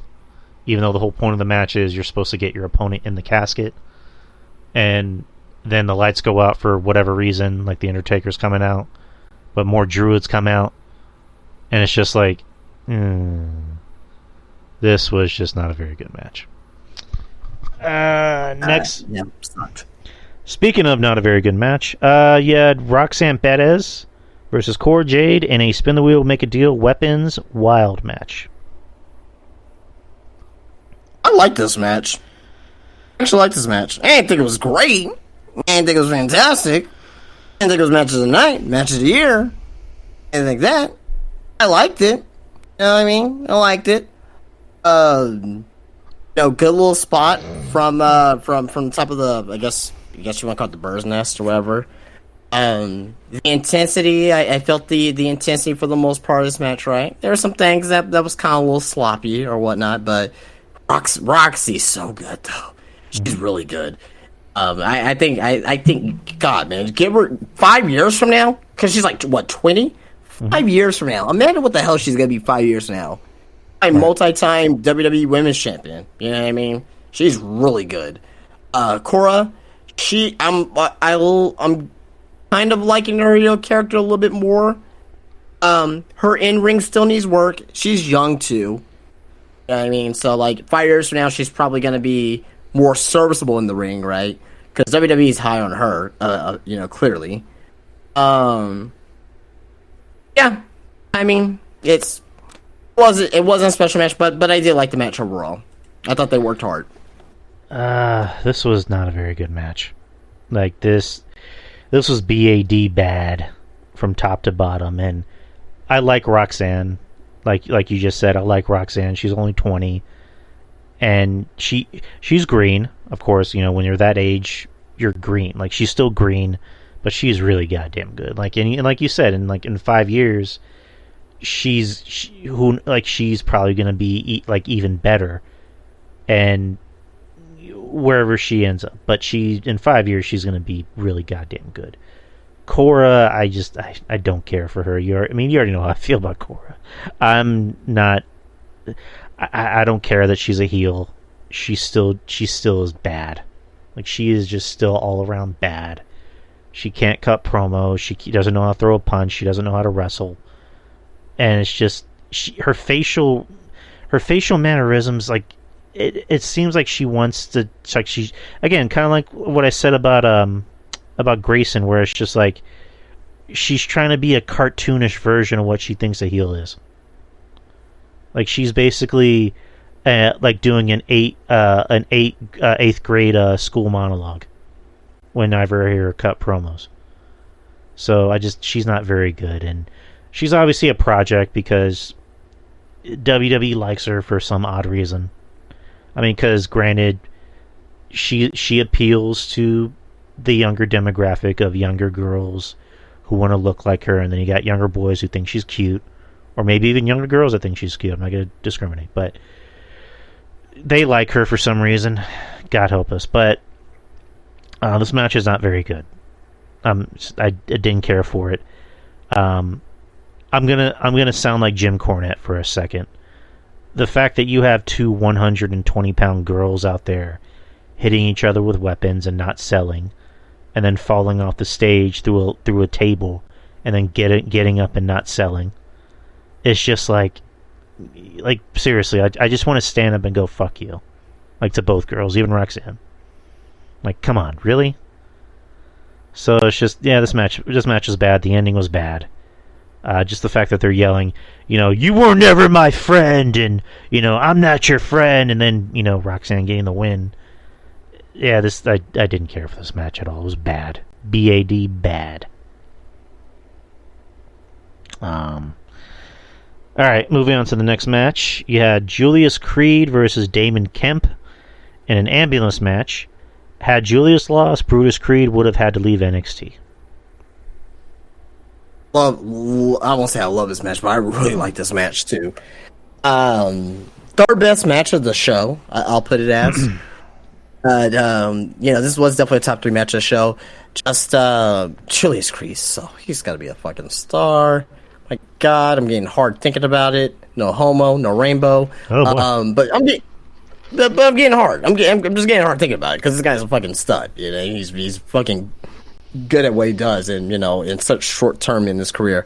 The spot where Kip closed the door on his hands, like if anyone saw NXT last night, his hands were freaking swollen. Like, I'm not surprised. Like, he didn't, like, it looked like his hand was broken, but it wasn't bandaged up or anything like that. So I'm surprised he didn't break like no fingers or anything like that. He may have. I don't know.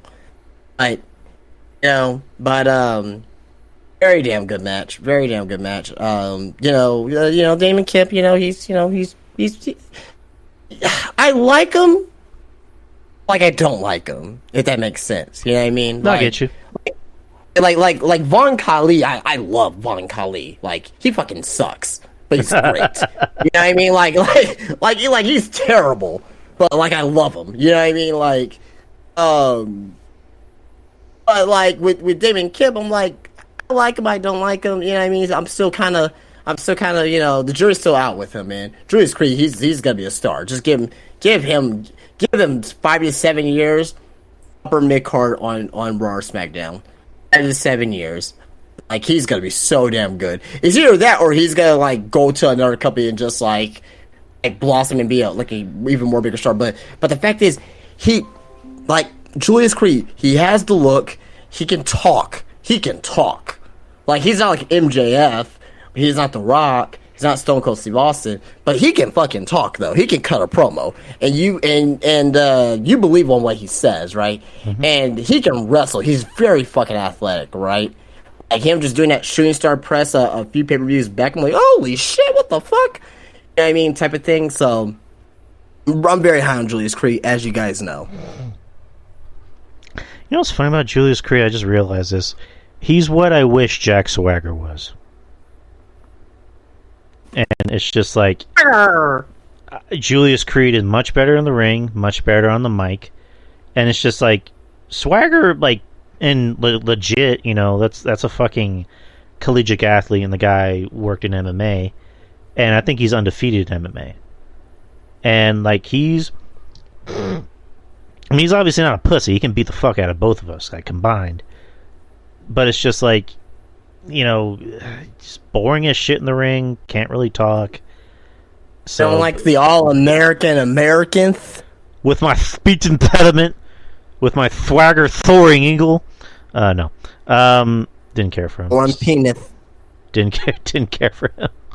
But I like Creed. I like Julius. I also like the band Creed, but that's another story. I like Julius Creed. Will you take me higher? With arms right over under the phone arrow. I'm kind of like you with Kemp, where it's like, I don't hate him, and I don't love him. It's just like, his attire and his gimmick, whatever it's supposed to be, is kind of like off-putting. Like, I don't get what he's supposed to. I get what he's trying to be, but. Shut the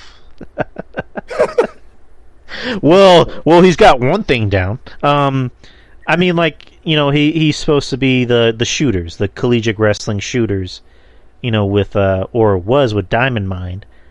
But it's just like, I don't know, he's missing something. I can't really pinpoint what it is, but he's not terrible, but it's just like he doesn't light the world on fire. You know what I mean? Like, he's good at what he does. But I didn't hate this match. I thought it was okay. Like, it was just alright. It was entertaining. It was entertainment. And just like you said, Creed's. I wouldn't be surprised if you find out he has a dislocated finger, at least one or two. Yeah, it's his shit's fucked up. It was messed up on XT last night. I'll as we're talking, I'll see if I can try to find a picture of it and put it in the chat. Jesus Christ. Let's get to the next match. You had Mandy Rose defending the NXT Women's Championship against Alba Fire.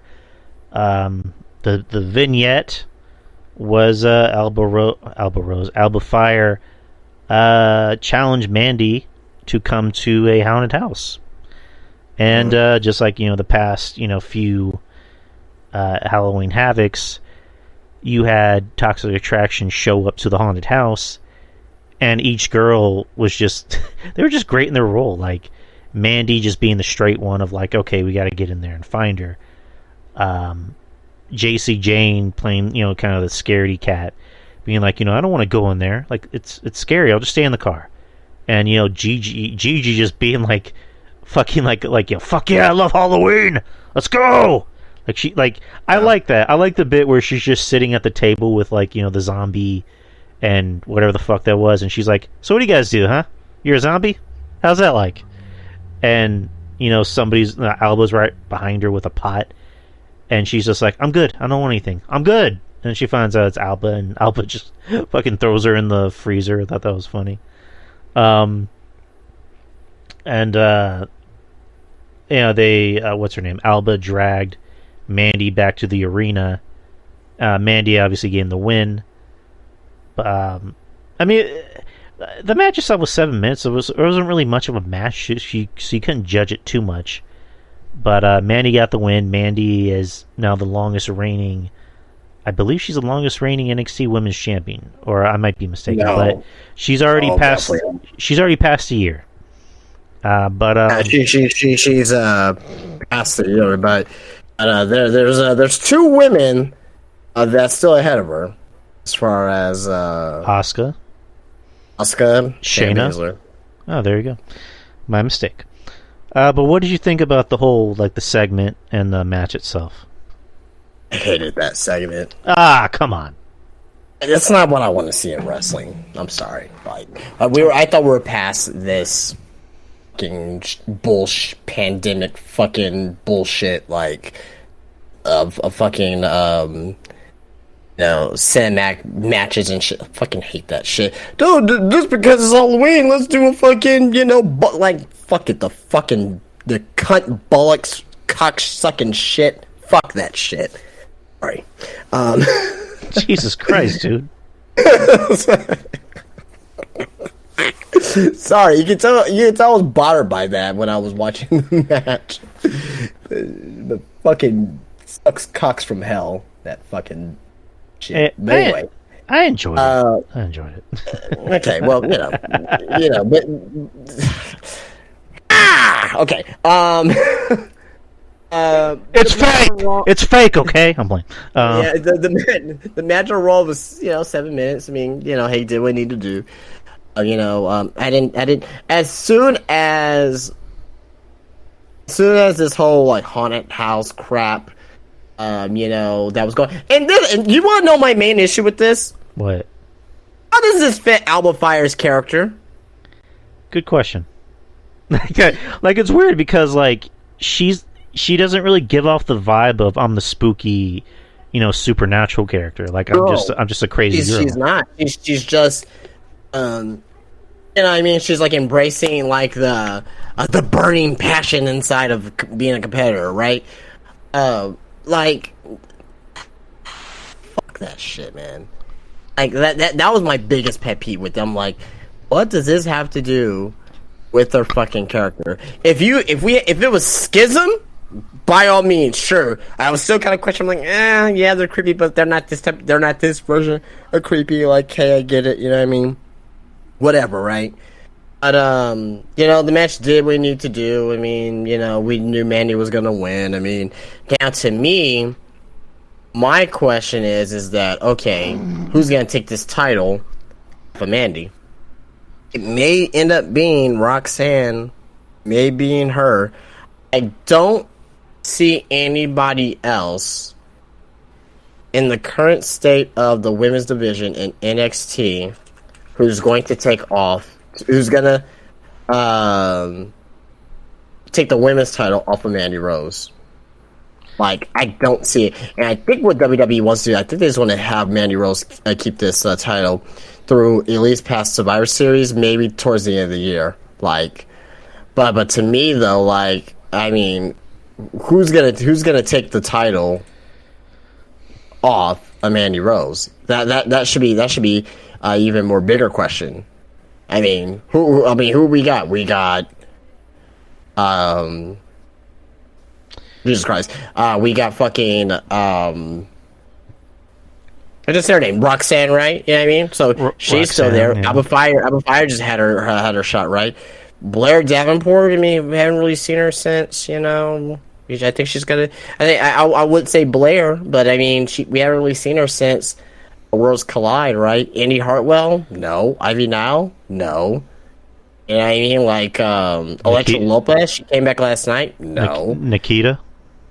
Oh, I love Nikita too, but no. Tiffany Stratton, she's injured. You know what I mean? So is Roxanne.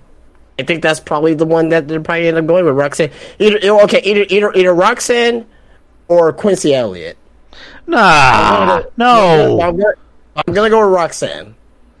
Fucking, that guy sucks. I'm sorry. I'm sorry. Actually, I'm not sorry. He sucks. Shit.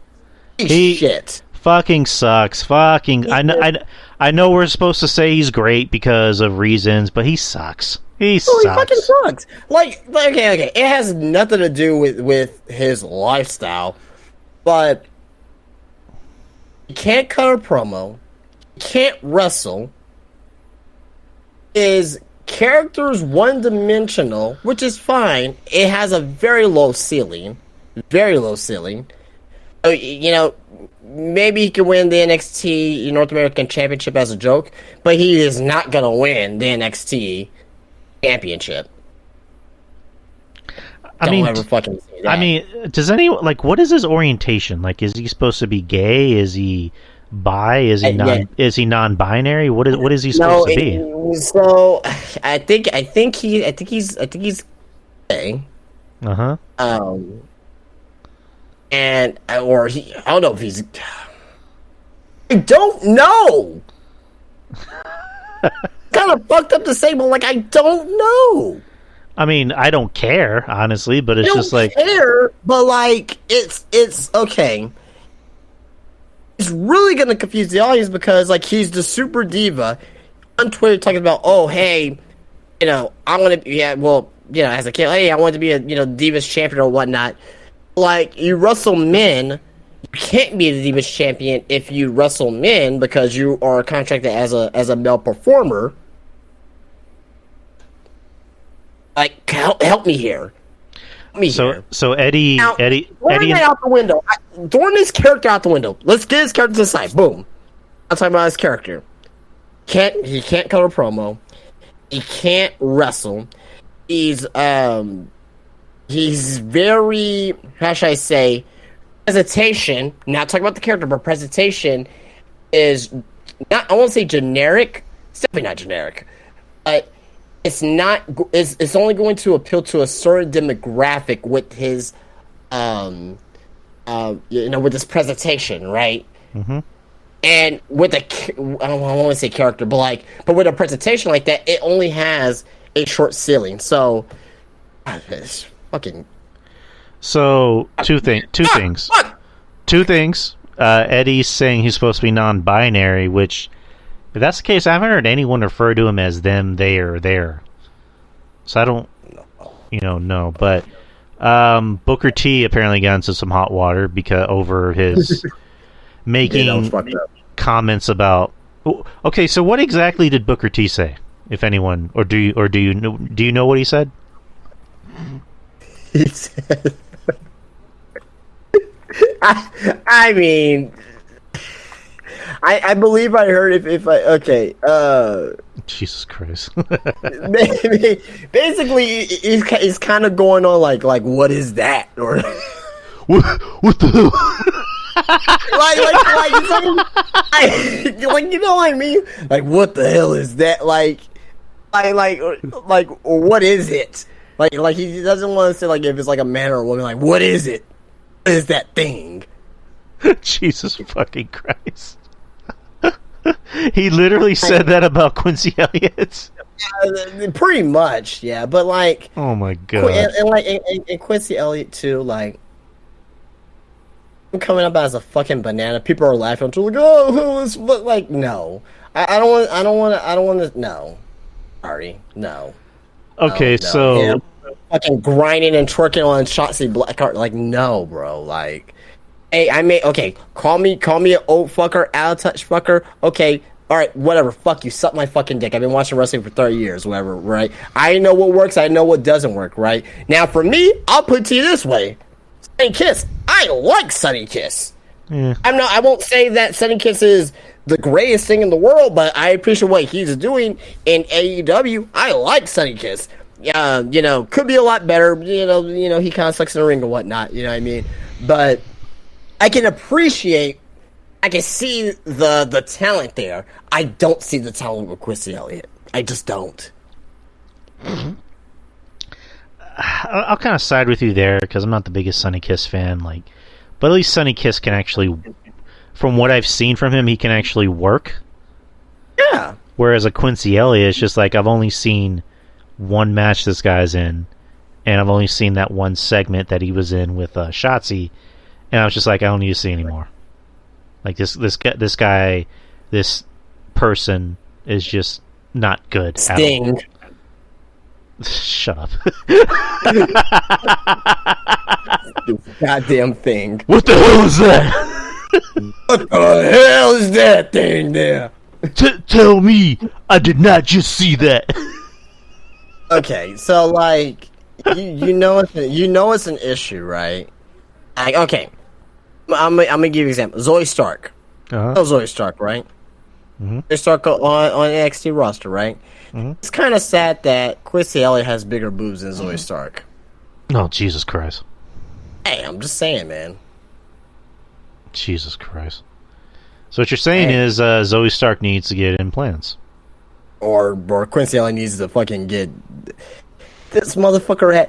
I do not want to play 2K23 whenever that comes out. Quincy, I don't think he'll be in the game, but like, let's say 2K24. 2K24, he's in the fucking game and like he has fucking boob physics. I will fucking kill myself. I will literally end my fucking self on stream. Like if I see like a real, now I'm not talking about like a call, right? A real version of Quincy Elliott in 2K. Like I don't want no one to be fired, right? You can use Quincy Elliott for anything else. Just get him out as a fucking in-ring competitor. If he were okay, this is how we use Quincy Elliott. Make him like a manager, right? And make him a manager as far as like no, he can be like a Andronis type of manager, right? You know what I mean? Where kind of like Goldust, where he's like filling up with people. Like, I'm okay with that, whatever, right? But he doesn't need to be in the fucking ring. He doesn't need to be in the fucking ring. And shut him up. Cut his fucking tongue out. Oh my god. All right, let's move on to the main event because we've talked too much about this. Fuck. Main event, triple threat match for the NXT Championship. You have Braun Breaker versus Dragunov and JD McDonough. Love this main event. Second best match of the. I'm still kind of torn between this and the main event. I'm sorry, torn between this and the opening match. I'm gonna lead with the opening match as the best match of the night because it had that memorable spot and the memorable win from Wesley. This match is fucking great too, man. Like, I always loved Jordan Devlin, man. When I first saw him in the United Kingdom Championship tournament, man, I was like, this guy looks like fucking Finn Balor. I was like, this guy has promise. Really Dragunov, been following him since fucking Progress, when he was in Progress, right? Just, him and at the time Walter having those classic matches during the pandemic. just great shit. Braun Breaker getting better by the day. You know what I mean? Just great stuff. Fantastic match. I kind of wanted Ilya to win here. The fact that Braun Breaker won, I'm like, okay, great. Let's get the belt off of Breaker now. Like I think he had a great reign. You know what I mean? You know, it's a great reign for NXT 2.0. Let's get the belt off of him, and let's see on who's going to carry NXT into 2024 and 2025. Who's going to be that next big guy? And to me, there's only going to be a few people who's going to be able to win that title off of Braun Breaker at this point. If Ilya Dragunov faces Braun Breaker in a one-on-one match, which I don't think is going to happen now because he got carried off on a stretcher fucking last night, I don't even know who's going to beat Braun Breaker for the title. There's a couple people. Either it's going to be the returning Dominik Dijakovic. Maybe they book him to be a killer and take the title of Braun Breaker. Maybe it is going to be JD McDonough. Maybe. He booked him strong last night. Or maybe, if you watched NXT last night, it's going to be this new character coming in called Scripps. I don't know if Scripps is going to be a woman or a man. I think it's probably going to be a man. And if they build a character up like that and they'll say, I'm here to destroy and annihilate NXT, that means you're going to be somebody that's going to be something to be reckoned with. You're not just going to say that shit just to say that. It depends on who's that wrestler going to be. At this point, I have no idea who the hell Scripps is going to be. Very intriguing promo last night from NXT. Back to the main event. Great main event. I'm just worried on who's going to take the title for Braun Breaker. Right now, there are a few people, but again, these are just names.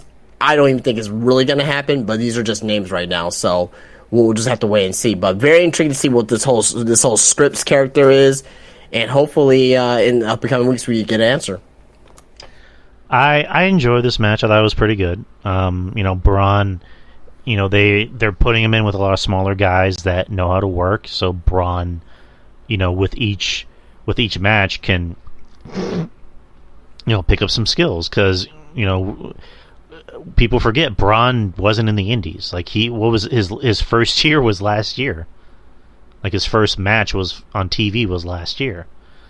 So putting him in the ring with guys like Dragunov and Bate, McDonough, who I'm not crazy about, but I'm starting to kind of warm up to him a little bit. It works because it helps him pick up what to do in the ring, and I'm pretty sure they're teaching him while they're working. So because Braun is good, but he's still a little green.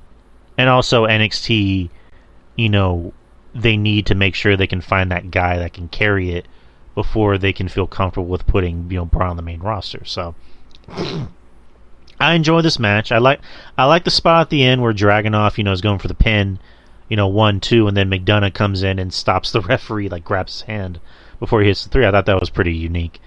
And I didn't watch NXT. I did see the clip of Scripps, so I don't know if anyone has any, heard any rumors on who that might be. If you do, let me know. But then you have Dijakovic coming back, burning the mask, which good because I like Dijakovic. Maybe he can be that guy. Maybe he's a big guy. So if you're gonna take the title off of Braun, it has to be someone that's either bigger than him or as big as him. So that's just how I view it. It can't just be someone who's just really good in the ring. It has to be someone who looks like a fucking star. But I enjoy this match. I like the Hurricane Rana spot where Braun Hurricane Rana's Dragunov onto McDonough. Thought that was pretty cool. I thought it went on a little bit too long. I thought it could have been maybe 5 minutes shorter, but it was a good match. This and the opener were the best matches of the night. The opener to me was the best match of the night, but Braun winning was as expected. But just kind of like I mentioned with Roman, who's next? Like, who's next for Braun? In your opinion, who do you think is next for Braun? Apollo. Okay, Apollo. He's not gonna win it though, but Apollo. All right, Apollo, and so apparently the next NXT Takeover is going to be in December, and that's December 10th, I believe. Yeah, so it's the same day as same day as a AEW Ring of Honor event. I want to say Ring of Honor. Ring of Honor. There you go, Ring of Honor. That's right. So whatever pay-per-view that is, they haven't mentioned yet. It's December, so yeah. Well, it's what's the December Ring of Honor pay-per-view? Final Battle. There you go. No, I was talking about Takeover. Like, if it's it's called Deadline. It's called what? Deadline. You're cutting out. What is it? Deadline.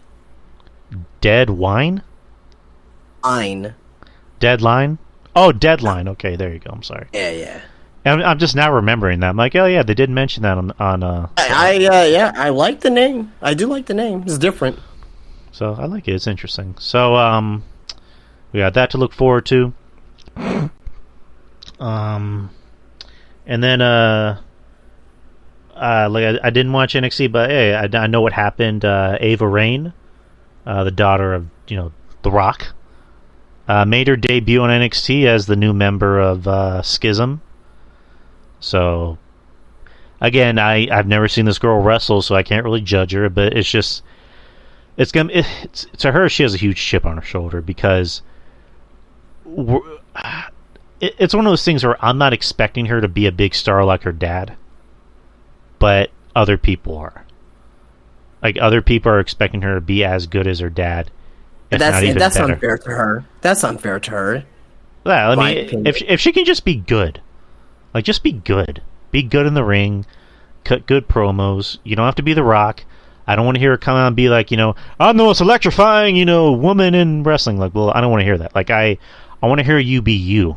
I want to hear Ava Raine cut an Ava Raine promo. I want to see Ava Raine have an Ava Raine match. So, I mean, have you heard anything about this girl? Like, is she good in the ring? Like, what does she do? I haven't heard anything. I haven't seen anything. I haven't seen footage of her like working out. I have not seen anything from her. I can't tell you, but I will say this: she's gonna be very, very good, very, very bad. From what I heard last night on the mic, it was comfortable. It wasn't great. She was comfortable on the microphone. So there's that. But I don't know. We'll have to wait and see. I think a lot of people who are now, to me, looking at it both ways. Put her in a dead group, Schism. It's not really gonna help her. Right. And she's climbing up a hill. I think now who knows? This may be something that she may want to do, right? A lot of people think like, oh, well, Shawn Michaels put her here, and yeah, Shawn Michaels probably had the final say. Triple H probably had the final say. But, it may have been her idea. Like, what? Hey, can I be a part of this, Schism group? And can I be, because sometimes wrestlers, they do present ideas, and if it's good enough, they be put on TV. But we'll have to wait and see. I'm intrigued to see what her first match is. I don't expect. Now, a lot of people are going to have high expectations, which is going to be stupid. Do not have high expectations of her first television match. Pay attention to her. Like, I will say with her, pay attention to her training videos. Pay attention to the way that she that she works out. Is she keeping herself in shape? Is she posting things on Instagram, on Twitter, like, hey, she's going to promo class? Is she doing the little things that is going to help her the long term, not the short term, but the long term? Those are some of the things that we need to make sure we pay attention with her. Because if you just don't pay attention to her and you go out and you look at her for her first match for what it is, I think that's going to be an injustice to her overall on her, on her probably overall success in NXT and possibly WWE. But she does have huge shoes to fill. I mean, obviously there's that, but also as well, like, to me, if you think that she's going to end up being as popular as her dad in the wrestling business, I don't see that company. I don't see that coming. But who's to say? 4, 5, 6, 7 years from now, right? She's very young too. Who knows? Maybe she be, maybe she be a 1 or 2 time WWE Women's Champion. And if she's that right there, if she becomes a champion, if she's in the record books as a champion, that's it. You fulfill your destiny. You became a champion in some instance. You don't need to be as big as Charlotte Flair. You don't need to be as big as Becky Lynch. You don't need to be as big as Bianca Belair, right? If you become a champion, a WWE Women's Champion, that should be good enough right there, in my opinion.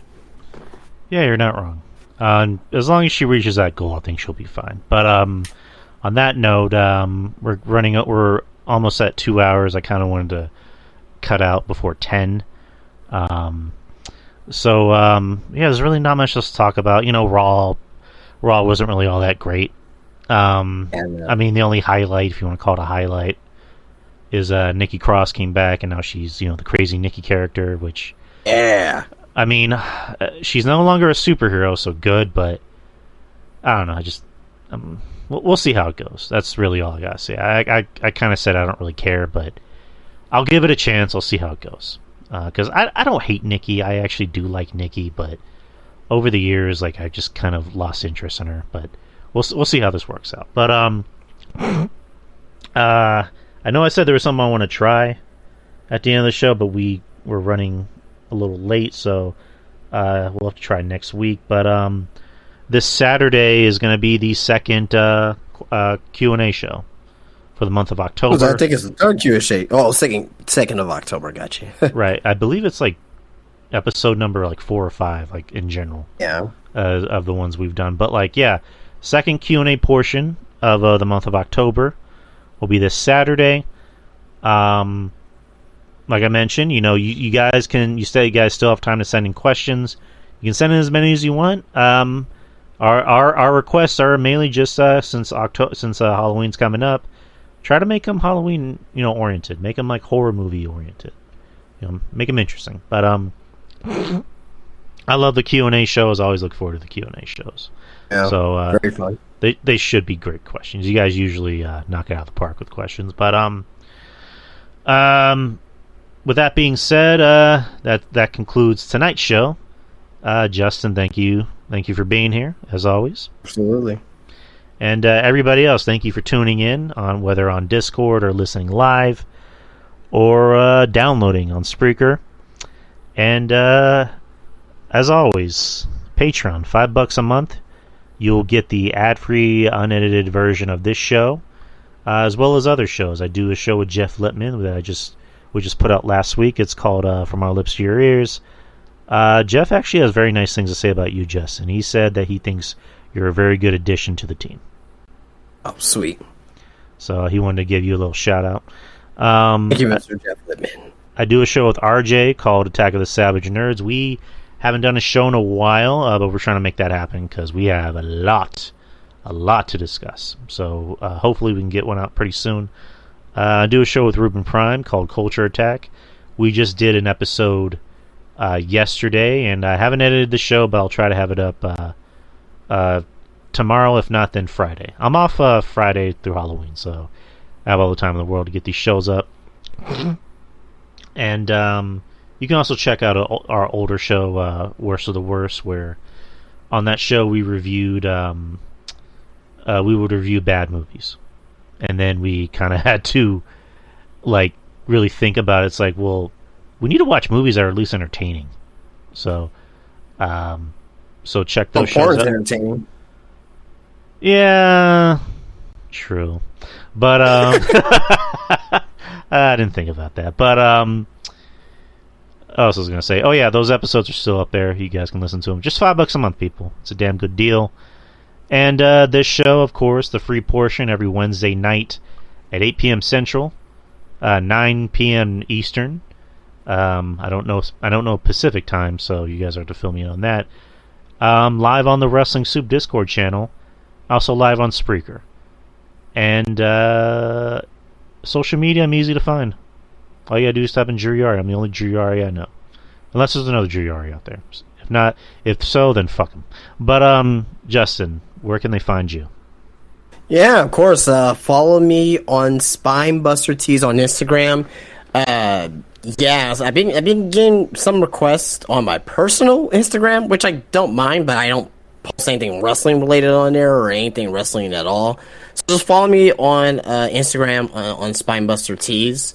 So that way you can keep up to date with me and my journey on on the brand itself. This past weekend I bought some figures and whatnot. It's been great with this journey, and we're gonna get our store open here. At this point, maybe mid 2023. That's what I'm looking at right now. So go on the website spinebustertees.com. We have our fall sale going on. Use fall 10 at checkout for an extra 10% off.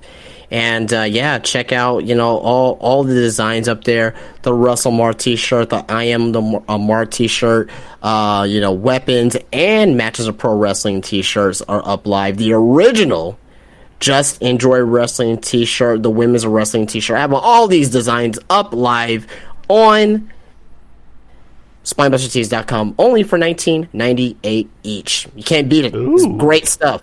Great stuff, guys. So check it out. Hit me up if you guys have any questions on Instagram, and I'll be able to answer your questions. Hit my boy up. With that being said, that concludes the show. As always, guys, I have been Drew Yari. Justin.